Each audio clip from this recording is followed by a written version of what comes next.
tentang bagaimana tabut perjanjian Tuhan dirampas oleh bangsa Filistin. 1 Samuel pasal 4 ayat 1. Orang Israel maju berperang melawan orang Filistin dan berkemah dekat Ebenezer. Sedang orang Filistin berkemah di Afek. Orang Filistin mengatur barisannya berhadapan dengan orang Israel. Ketika pertempuran menghebat, terpukullah kalah orang Israel oleh orang Filistin, yang menewaskan kira-kira 4.000 orang di medan pertempuran itu. Ketika tentara itu kembali ke perkemahan, berkatalah para tua-tua Israel, "Mengapa Tuhan membuat kita terpukul kalah oleh orang Filistin pada hari ini? Marilah kita mengambil dari Silo tabut perjanjian Tuhan, supaya ia datang ke tengah-tengah kita dan melepaskan kita dari tangan musuh kita." Kemudian bangsa itu menyuruh orang ke Silo, lalu mereka mengangkat dari sana tabut perjanjian Tuhan semesta alam yang bersemayam di atas para kerub. Kedua anak Eli, Hofni dan Pinehas, ada di sana dekat tabut perjanjian Allah. Saya akan terus supaya kita tahu alur ceritanya. Segera sesudah tabut perjanjian Tuhan sampai di perkemahan, bersoraklah seluruh orang Israel dengan nyaring sehingga bumi bergetar. Dan orang Filistin yang mendengar bunyi sorak itu berkata, "Apakah bunyi sorak yang nyaring di perkemahan orang Ibrani itu?" Ketika diketahui mereka bahwa tabut Tuhan telah sampai ke perkemahan itu, ketakutanlah orang Filistin, sebab kata mereka, Allah mereka telah datang ke perkemahan itu, dan mereka berkata, "Celakalah kita, sebab seperti itu belum pernah terjadi dahulu. Celakalah kita, siapakah yang menolong kita dari tangan Allah yang maha dahsyat? Inilah juga Allah yang telah menghajar orang Mesir dengan berbagai-bagai tulah di padang gurun. Kuatkanlah hatimu dan berlakulah seperti laki-laki, hai orang Filistin, supaya kamu jangan menjadi budak orang Ibrani itu, seperti mereka dahulu menjadi budakmu. Berlakulah seperti laki-laki dan berperanglah." Ayat 10 dan 11, ini inti dari pembacaan firman Tuhan untuk perikop ini. "Lalu berperanglah orang Filistin sehingga orang Israel terpukul kalah. Mereka melarikan diri masing-masing ke kemahnya. Amatlah besar kekalahan itu. Dari pihak Israel gugur 30.000 orang pasukan berjalan kaki. Lagi pula," garis bawah ini, "tabut Allah dirampas dan kedua anak Eli," yaitu imam besar pada waktu itu, Hofni dan Pinehas, tewas. Ayat 21 kita lompat. Ia menamai anak laki itu, ini menantunya Imam Eli, Ikabod. Katanya, "Telah lenyap kemuliaan Allah dari Israel, karena tabut Allah sudah dirampas, dan karena mertuanya dan suaminya." Katanya, telah lenyap kemuliaan Allah dari Israel. Arti Ikabod adalah kemuliaan Allah yang meninggalkan Israel. Bapak ibu saudara, kalau kita melihat kisah ini tentu kita berpikir, kok Tuhan tidak menolong umat pilihannya yang maju berperang dengan membawa tabut perjanjian? Bukankah tabut perjanjian melambangkan kehadiran Allah? Bukankah tabut perjanjian adalah sesuatu yang sakral, sesuatu yang menjadi simbol kehadiran Allah di tengah-tengah umatnya? Dan ketika Israel terpukul kalah oleh orang Filistin, mereka mundur, mereka berpikir, kenapa Tuhan membiarkan mereka kalah? Dan mereka berpikir dengan cara yang singkat, yang simpel, oh, kehadiran Tuhan harus diwujudkan lewat kehadiran tabut perjanjian. Maka mereka mengambil tabut perjanjian dan mereka membawanya ke medan tempur. Memang pada awalnya kehadiran tabut perjanjian menimbulkan semangat yang luar biasa, hingga Alkitab mencatat sampai bergetar perkemahan itu. Dan orang Filistin pada awalnya gentar, namun mereka diingatkan bertempur dahulu, baru menyerah, baru kalah. Dan ketika mereka bertempur, kenyataannya tabut perjanjian yang ada di tengah-tengah umat pilihan Allah tidak membawa khasiat apa-apa, justru tabut perjanjian tersebut dirampas oleh orang Filistin. Kenapa bisa begini? Mari kita lihat lebih dahulu latar belakang tentang kehidupan bangsa Israel pada masa itu. 1 Samuel pasal 2 ayat 12. Adapun anak-anak lelaki Eli adalah orang-orang dursila, mereka tidak mengindahkan Tuhan. Ayat 17 lompat lagi. Dengan demikian sangat besarlah dosa kedua orang muda itu di hadapan Tuhan, sebab mereka memandang rendah korban untuk Tuhan. Bapak Ibu Saudara yang dikasihi Tuhan, kemudian kita lihat dalam 1 Samuel pasal 3 ayat 1 bagian B. Pada masa itu, firman Tuhan jarang. Penglihatan-penglihatan pun tidak sering. Kondisi yang terjadi waktu itu adalah sebetulnya bukan Tuhan tidak ingin menyertai umatnya, namun di kalangan orang Israel terjadi satu sikap yang tidak menghargai hadirat Tuhan. Dimulai dari anak-anak Imam Eli yang bertindak dosa, membuat Allah begitu murka pada umat pilihannya. Dan apa yang terjadi ketika mereka berperang? Seharusnya sebagai umat pilihan mereka mendapatkan kemenangan, namun mereka mengalami kekalahan. Mereka masih belum puas. Mereka berpikir kemenangan akan diperoleh kalau tabut perjanjian bersama dengan mereka. Saya melihat mereka begitu memandang remeh kekudusan Allah. Bayangkan mereka mengambil tabut perjanjian tanpa satu sikap hormat. Mereka gotong, mereka bawa ke medan perang, dan mereka kalah. Apa yang terjadi? Saudara, mesti diingat bahwa memang Allah berkenan hadir di tengah-tengah umatnya. Amin. Namun Allah juga membutuhkan satu respon yang benar dari umatnya agar dia tetap hadir di tengah-tengah umatnya. Ketika terjadi ketidakhormatan dari umat pilihan Tuhan terhadap Allah, maka Allah undur dari umat pilihannya dan membiarkan umat pilihannya berada dalam kemampuan diri sendiri. Sekalipun mereka berperang membawa tabut perjanjian, namun tabut perjanjian hanyalah benda mati. Yang terpenting bukan tabutnya, Allahnya. Saya mencatat, kesalahan terbesar Israel adalah menggantikan hadirat Tuhan dengan simbol agamawi. Mereka berpikir kehadiran Tuhan bisa dinyatakan lewat kehadiran tabut perjanjian. Mereka berpikir Allah terikat dengan tabut perjanjian tersebut, hingga kemana tabut perjanjian dibawa oleh mereka, Allah pasti membela mereka. Dan ini cenderung mendewakan benda daripada Allah di atas segala Allah. Amin. Saya ingin kita mengerti bahwa seringkali dalam kehidupan ini kita tidak menyadari bahwa yang terpenting dalam kehidupan ini adalah sebetulnya penyertaan Tuhan dalam hidup kita. Kenapa saya bilang seperti ini? Camkan baik-baik. Saya sudah khotbahkan sebagian di dalam doa hari pertama. Ketika Musa meminta penyertaan Tuhan untuk memimpin umat pilihan, saudara bayangkan baik-baik. Waktu itu Musa sudah diberikan kuasa oleh Tuhan. Dia punya sebuah tongkat, betul? Dan tongkat ini bukan tongkat sembarang tongkat. Bukan berarti ini tongkat yang hebat. Tongkat ini melambangkan bahwa Tuhan memberikan kuasa buat Musa. Dan tongkat ini sudah teruji ketika dia membelah laut Teberau dengan tongkat itu. Bukan tongkatnya, tapi ketaatan Musa yang membuat laut itu terbelah.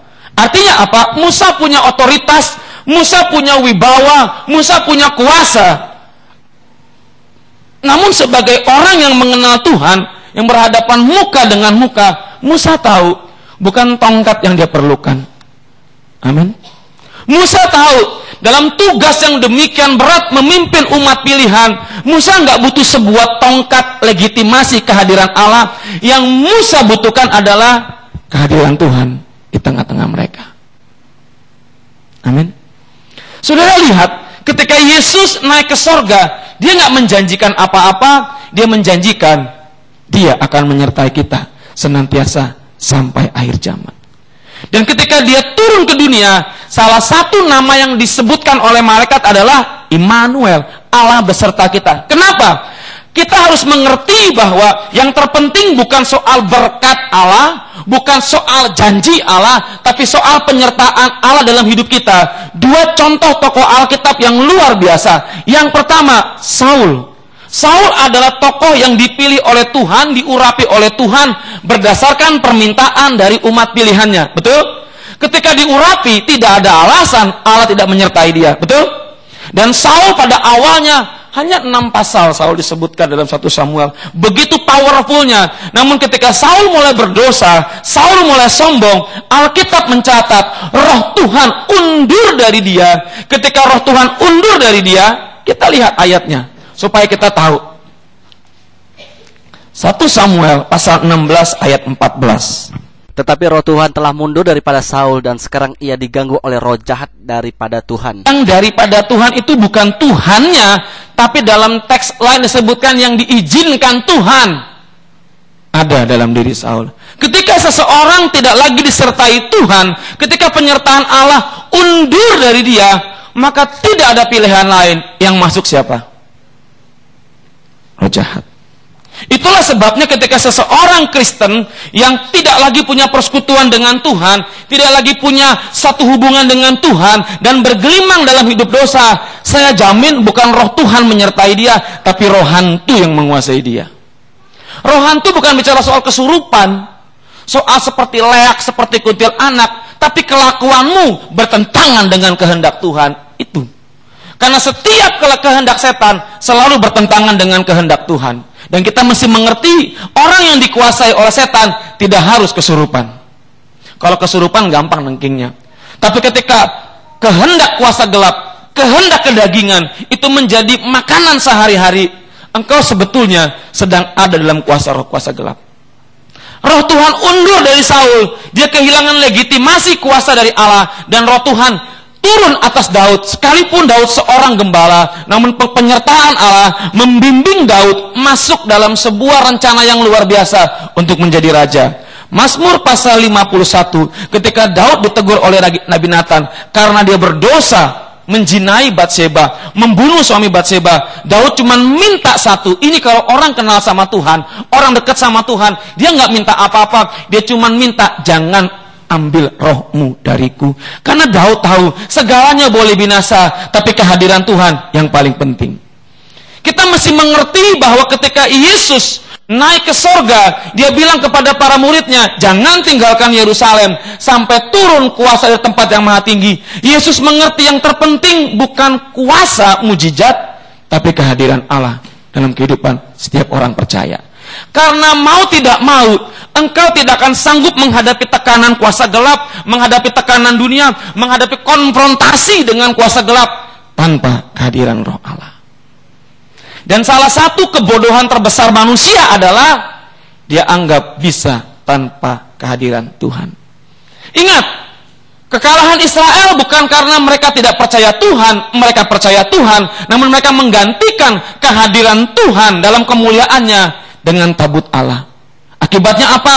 Mereka lebih percaya tabut Allahnya daripada Tuhannya. Seringkali iman kita berpikir saat kita jauh dari Tuhan, kita berusaha menggantikan kehadiran Tuhan dengan sesuatu tindakan yang kelihatannya rohani, dengan sesuatu simbol-simbol rohani. Kita harus jujur. Saya berapa kali ke kampung, saya melihat banyak orang yang kehidupannya nggak benar, tapi di rumahnya masih ada gambar Yesus.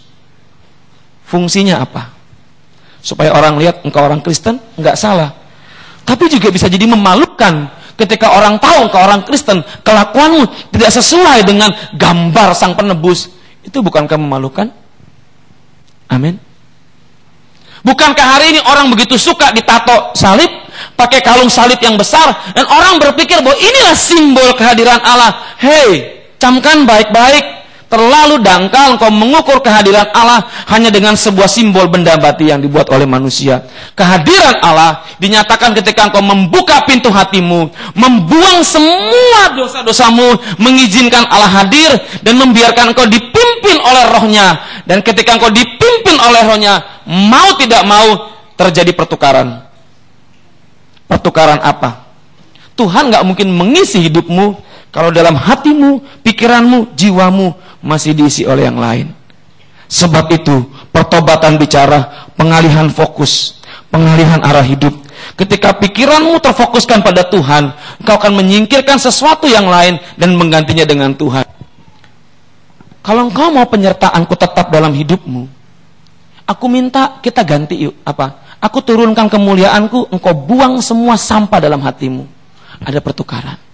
Bukan sembarang sampah, sampah kepahitan, sampah luka, sampah dosa. Dan saya mau bilang, itu sulit. Kenapa? Dosa dengan daging itu nempel erat. Maka itu Yesus bilang apa?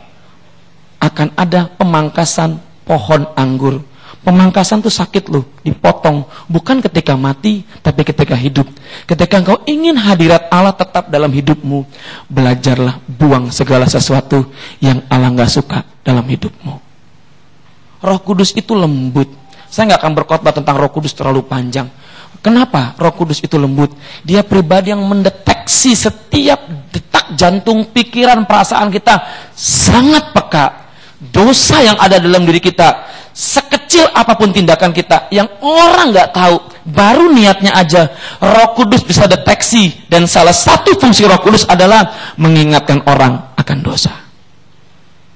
Dia sangat lembut. Maka itu ada dosa, kalau kita menghujat Roh Kudus, kita gak akan diampuni. Kenapa? Dia ada bersama dengan kita setiap hari. Kita berpikir kehadiran Allah itu dapat kita gantikan dengan simbol-simbol. No. Yang paling dahsyat adalah orang berpikir kehadiran dia ke gereja setiap minggu sudah cukup melambangkan Allah menyertai dia. Kehadiranmu di gereja hanyalah salah satu faktor yang membuat Allah disenangkan. Apalagi ketika engkau hadir di gereja dengan motivasi, sikap hati, dengan pikiran yang tertuju sepenuhnya kepada Tuhan, itu baru berkenan. Tapi kalau kau ke gereja hanya sekedar sebuah identitas kekristenanmu, engkau berpikir orang harus tahu engkau Kristen karena engkau ke gereja, itu hanya satu sisi kemunafikan kekristenan. Yang terpenting adalah hubungan pribadi dengan Tuhan. Hubungan pribadi dengan Tuhan tidak bisa digantikan oleh identitas simbol-simbol apapun. Karena Yesus menyelamatkan orang secara pribadi. Dia nggak menyelamatkan borongan, dia menyelamatkan orang secara pribadi.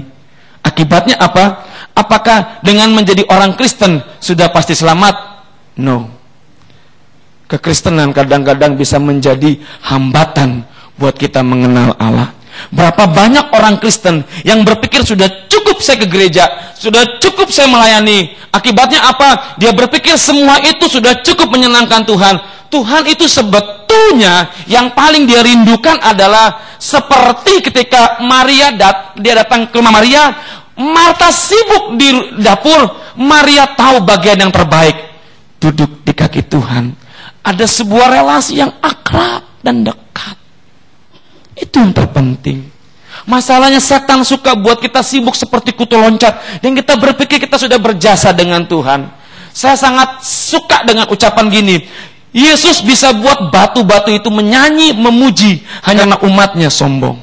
Artinya apa? Dia bisa mempermalukan topeng-topeng kita. Kita berpikir umat pilihan, kita umat yang luar biasa. Enggak. Tuhan hanya cari orang-orang yang rendah hati, yang mau bersekutu dengan dia. Kenapa Tuhan pakai istilah anak-anak yang menyambut kerajaan sorga, yang empunya kerajaan sorga? Kenapa? Karena anak-anak sangat polos. Anak-anak sangat polos. Saya bukan membandingkan. Ketika tadi pagi saya mimpin doa, anak-anak getarannya tuh lain loh. Tuhan Yesus, saya seperti tersetrum gitu. Tapi kalau untuk orang dewasa, mana mungkin? Bulak jatuh pendeta. Anak-anak tuh sangat polos. Dan Tuhan suka dengan orang-orang yang polos, yang menerima dia apa adanya. Lihat, kalau anak-anakmu berantem, ku bilangin papaku lu, papaku jagoan lu. Padahal belum tentu papanya jagoan. Tapi di mata sang anak, papanya luar biasa. Padahal papanya penakut. Kenapa? Karena anaknya lihat papanya di rumah begitu berwibawa, padahal di luar belum tentu berani. Tapi sang anak bangga karena dia kenal, dia nggak mendengar kata orang tentang papanya. Yang dia tahu hubungan dengan papanya dekat dan papanya selalu bela dia. Sekalipun ada seekor nyamuk, sang papa akan datang membunuh nyamuk itu bukan dengan bom, tapi dengan tepukan yang lembut. Pak. Kita harus seperti seorang anak yang polos. Kenapa kita menjadi orang-orang yang begitu banyak logika? Karena kita berpikir dengan pengetahuan kekristenan kita, kita sudah cukup punya hubungan dengan Tuhan. Ingat, firman Tuhan berkata dia mencari penyembah-penyembah yang benar. Amin. Bukan penyembahan. Amin. Yang dia cari pribadinya, bukan penyembahannya, tapi pribadinya. Seorang penyembah yang benar adalah seorang yang punya identitas jelas di hadapan Tuhan. Saya bilang kemarin gini, kenapa kita pusing? Karena kita terlalu banyak melihat masalah. Seorang penyembah adalah seorang yang memfokuskan dirinya dengan melihat banyak Tuhan, dengan Tuhan lebih banyak daripada masalahnya. Akibatnya apa? Dia lebih kenal Tuhannya daripada kenal masalahnya. Kenapa Daud berani melawan Goliat? Karena hidup Daud setiap hari memuji Tuhan, menyembah Tuhan. Ketika dia lihat Goliat, dia nggak lihat Goliatnya, dia lihat Tuhan yang dia kenal. Amin. Amin. Ngerti nggak sampai di situ? Kenapa kita terlalu banyak capek menghadapi hidup? Karena kita tiap hari bertemu dengan masalah. Kita lupa melihat Tuhan yang punya kuasa atas masalah.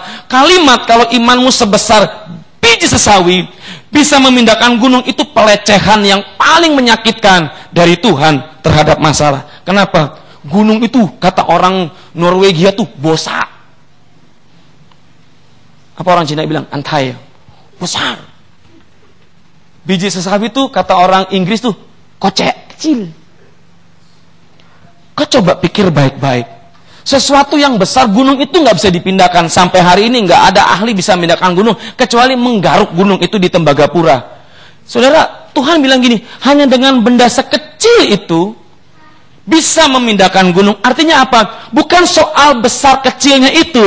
Iman bicara fokus pada Tuhan. Ketika engkau fokus pada Tuhan, bukan engkau yang pindahkan gunung itu, tapi Sang Pencipta gunung itu yang memindahkan gunung itu. Amin.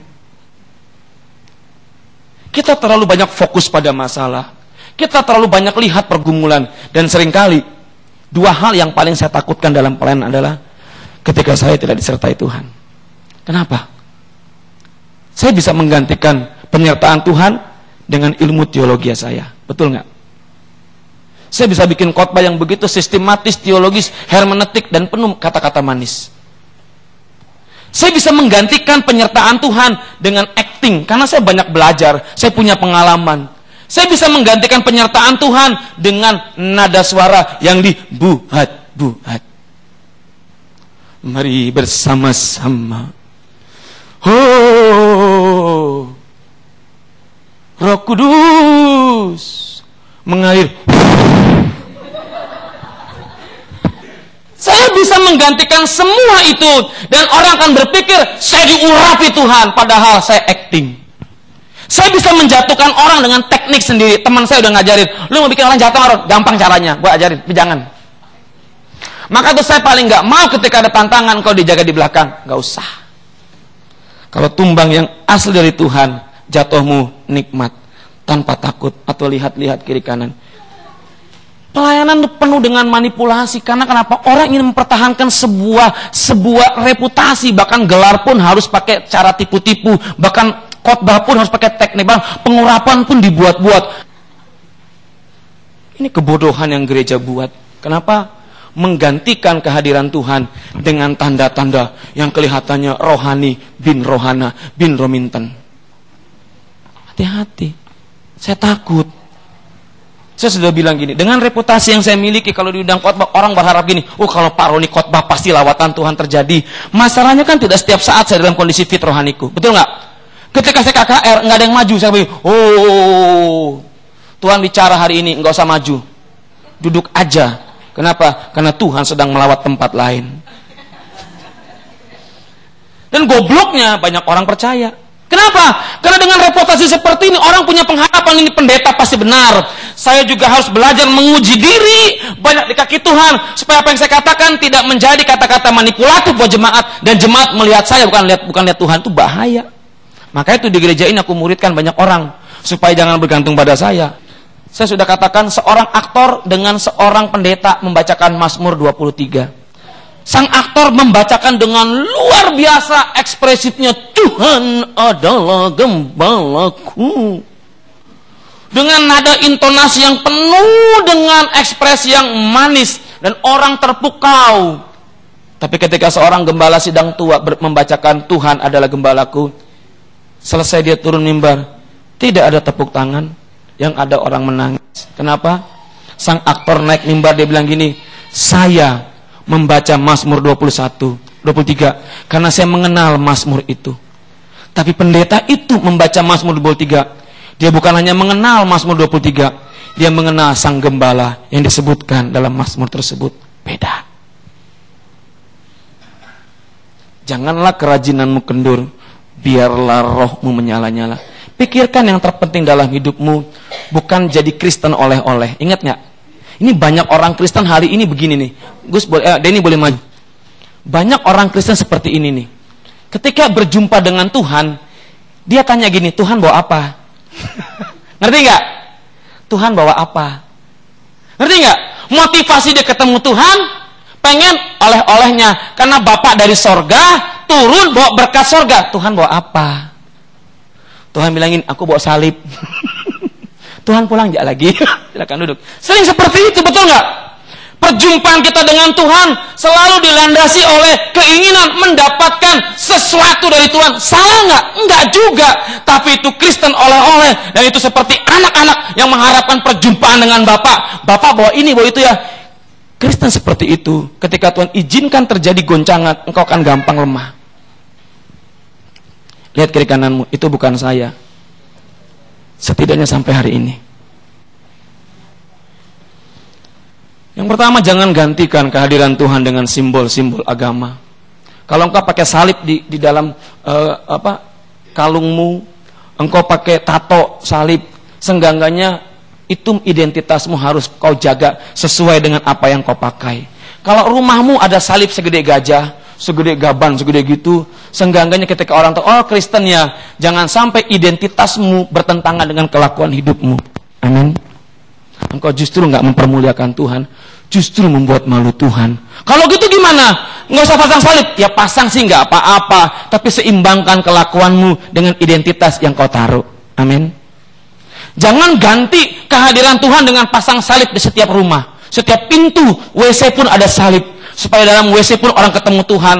Tuhan itu tidak hanya terbatas oleh kehadiran sebuah salib yang dibuat. Oh biar seru belinya di Israel. Di mana? Di Taman Getsemani. Bikin lagi. Oh di Bukit Golgota. Kata orang itu kan Golgota. Saya bawa salib tadi Golgota. Ini kayunya sama dengan kayu yang dipakai Tuhan Yesus. Mahkota durinya asli dari tempat di mana Tuhan Yesus disalibkan.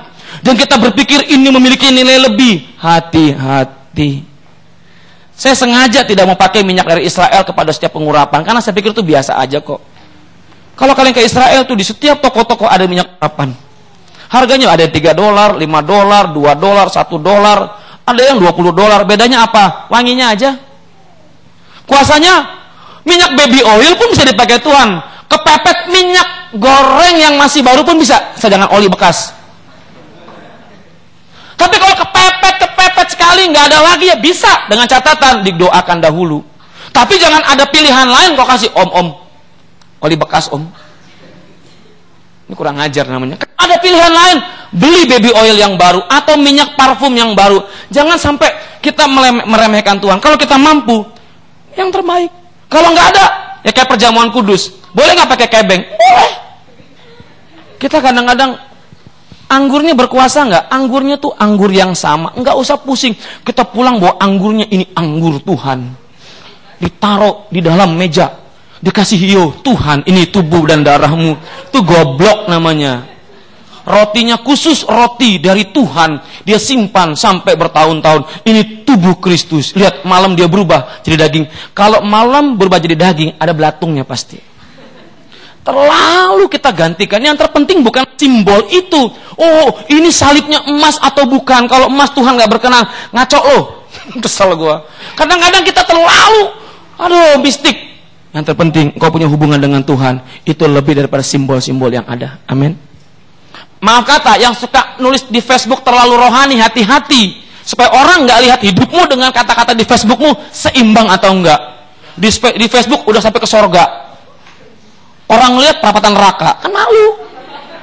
Kita coba menggantikan sebuah identitas yang seharusnya kita miliki dalam sebuah hubungan dengan Tuhan dengan simbol-simbol yang ada supaya orang tahu kita rohani. Hati-hati, setan tahu engkau nggak ada apa-apanya. Setan tahu kok kosong. Setan nggak sama salib segede apapun di rumahmu. Setan nggak takut sama tato segede apapun. Tato ada gambar Yesusnya sambil mati begini kayak, mati ke kanan begini kayak, sama aja. Oh, berapa jumlah durinya, kurang kerjaan. Pakunya paku apa? Beli di Pakongmin. Paku belian segede-gede gini, kurang kerjaan. Kadang-kadang kita, berapa tinggi Sakeus? Nggak ada kerjaan. Jangan terlalu naif. Kita kadang-kadang suka dengan hal itu, betul nggak? Ributnya apa? Hal-hal yang menggantikan kehadiran Tuhan. Tuhan ingatkan sama saya tadi waktu saya mempersiapkan khotbah ini. Ron, kamu mau tukar reputasimu dengan aku? Kelihatannya sih gampang, tapi dalam prakteknya susah. Ron, kamu mau tukar rasa sakit hatimu dengan kehadiranku? Saya bisa bilang iya, tapi membuang rasa sakit hati itu sama sakitnya dengan dicubit ribuan kali. Betul nggak? Apalagi kita merasa benar. Aku yang benar. Oh, kalau sudah demikian, setan pun datang digampar. Tuhan tegur pun, Tuhan tahu aku ini benar, Pak. Ego kita keluar. Tuhan cuma bilang gini, aku yang benar aja. Tidak menganggap kebenaranku sebagai yang harus kupertahankan. Aku mau disalib hanya untuk engkau agar kau dibenarkan. Oh, sudah begitu aku cuma nangis. Aku bilang gini, ya sudahlah, ambillah. Ketika saya lepaskan itu, percaya nggak percaya, seperti mendapatkan air yang sejuk membasahi semua emosi amarah, dan saya bilang gini. Sekarang saya ngerti lagu Pak Eras. Yang ku ingini engkau saja. Wah. Rinduku Tuhan, ajarku tak ingini apapun. Itu orang takut nyanyi lagu itu. Sebetulnya ketika Pak Eras ciptakan lagu itu bukan berarti dia nggak ingin mobil, dia nggak ingin kaya, dia nggak ingin itu semua dia dapatkan jika belum saatnya. Amin. Jangan atas nama iman kita memanipulasi waktu Tuhan, kita paksakan Tuhan, seakan-akan kita berhak minta segalanya. Tuhan Allah yang berdaulat, jangan kau paksa dia mengikuti maumu. Kalau Tuhan dikit-dikit ikutin maumu, dia bukan Tuhan, dia budakmu. Kita sering begitu kan, maksa Tuhan. Anak kecil. Tommy Teni bilang gini, waktu dalam doa kita terlalu banyak kita isi dengan permintaan, kita melupakan hubungan. Colek kiri kananmu, kira-kira itu saya atau bukan? Jujur aja. 1 jam doa, mintanya 3/4 jam. Ngucap syukurnya pun dengan harapan, aku ngucap syukur ada berkat ya. Itu Kristen oleh-oleh. Kristen transaksional. I give you, you give me. I give you, you give me. Seorang gadis yang tinggal di daerah Inggris, ini tetangganya bingung. Pendetanya juga bingung. Kenapa gadis ini rajin ke gereja, rajin berdoa. Suatu ketika pendetanya penasaran. Dia tanya gini, hei anak gadis, Bapak lihat kamu rajin berdoa. Apa sih yang kamu minta? Jawabannya bilang gini, saya berdoa karena saya cinta Yesus. Kamu minta apa? Saya nggak minta apa-apa. Saya cuma mau bilang sama Tuhan, I love you. Bayangkan. Perjumpaan dengan Tuhan itu menggoncangkan surga ketika dari hatimu yang paling dalam engkau berkata, Tuhan, I miss you. Itu Bapak di sorga langsung bilang gini, malaikat, hai singkirkan semua halangan, aku mau jamah anak ini. Kenapa Tuhan suka dengan anak-anak? Anak-anak menyambut Tuhan sebagaimana seorang anak yang nyambut bapaknya dengan sukacita. Kita nggak bisa menghargai Tuhan. Kenapa? Otak kita bekerja. Jangan gantikan Tuhan dengan simbol-simbol yang kita miliki. Jangan gantikan Tuhan dengan kesibukan pelayanan. Jangan gantikan Tuhan dengan reputasi dalam pelayanan. Jangan gantikan Tuhan dengan hal-hal yang kelihatannya memuaskan Tuhan. Jangan gantikan semua itu, tapi miliki Tuhan sepenuhnya dalam hidupmu. Kenapa kita doa 3 hari? Saudara tahu, saya pribadi diangkat Tuhan sedang tinggi-tingginya. Jadwal khotbah sudah cukup, bahkan tahun depan sudah ada jadwal ke Jakarta. KKR banyak yang minta. Saya merasa takut, kenapa? Kalau semua itu menjadikan aku sombong, aku ditinggalkan Tuhan, akhirnya aku hanya mayat hidup yang penuh dengan acting seakan-akan aku berkuasa. Saya cuma bilang, Tuhan, kembalikan aku ke bumi. Sekalipun aku sudah terbang tinggi, kembalikan aku ke bumi, down to earth. Agar aku mengerti, aku terbang bukan dengan sayapku, tapi sayapmu. Yesaya 40 ayat 30. Orang terbang bukan dengan sayap, diingat. Tetapi orang-orang yang menanti-nantikan Tuhan, ketika orang berjumpa dengan Tuhan, baru dia terbang tinggi. Saya ajak orang-orang yang mau ikut kemarin, down to earth. Kembali ke bumi. Yang melayani sekolah minggu, didoakan kembali. Yang hadir, didoakan satu persatu. Jarang loh pendeta mau turun tangan doakan satu persatu. Bahkan tadi pagi Tuhan izinkan saya menjadi seorang yang kembali cerita sekolah minggu. Secara harga diri, pendeta sekelas gua, cerita depan anak-anak, untungnya apa? Tapi Tuhan ingatkan, Ron, lu khotbah.